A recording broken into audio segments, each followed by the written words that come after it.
South Carolina passed a voter ID law in 2011, May of 2011. And in 2011, 1/3 of South Carolina's congressional delegation was African American. I may be mistaken. I suspect that South Carolina's percentage of African American members of Congress may have been the highest in the country in 2011.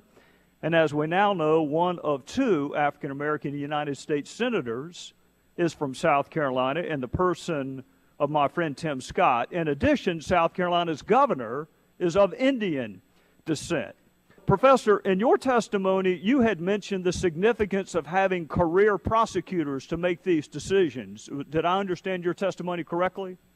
Yes, absolutely. Would you be interested to know whether or not the leadership of the Department of Justice ignored the opinion of these career prosecutors whose opinion you value so highly? What I would want to know. I want to know whether or not I want you to answer my question before you answer the one you want to answer, okay? Answer my question, and it is this.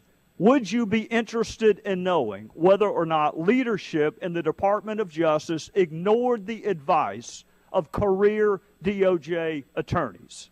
Of course, but ignoring and disagreeing are not the same thing. I don't know what happened in that case. Exactly, and we don't either. You know why? Because they won't tell us. They have ignored Senator Graham's letter. So I'm asking you, will you join Senator Graham and me in asking the Department of Justice whether or not they ignored advice from career attorneys to pre-clear South Carolina's plan? Will you join us today? No, I think the deliberative process within the department is incredibly important. You can't get candid. Is that a yes? No, will you join us today? No, Congressman. If you can't get candid views from career staff, if they know. Are you interested in whether or not those candid views were ignored? You know, as a citizen, I would be interested whether they're ignored, but ignored. As a citizen, how about as a law professor? Yeah. Would you be interested in whether or not sound legal advice was ignored for political expediency? Would you be interested in that? Sure, but I think the proof in the pudding in this case is precisely in the opinion of the district court, which I referred to. Oh, I've read the opinion. And by the way, who won? And by the way, it who was won? a decision, by the way. South Carolina won. By the way, and here's the difference. I'm going to reclaim my time. Here's the difference.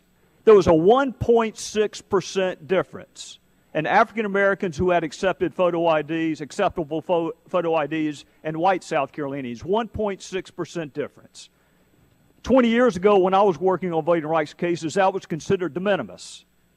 Now it costs South Carolina $3.5 million to defend that 1.6% difference. But it also means this, that my fellow South Carolinians who are African American are 1.6% less likely, less able to enter a federal courthouse because an ID is required there also. And they are 1.6% less likely to be able to board an aircraft because it also requires a photo ID. They're 1.6% less likely to enter the front door of this building because it also requires a voter ID. So my time is up. I would simply say this to the men and women who have dedicated their careers at the Department of Justice, to the apolitical, nonpartisan enforcement of the law.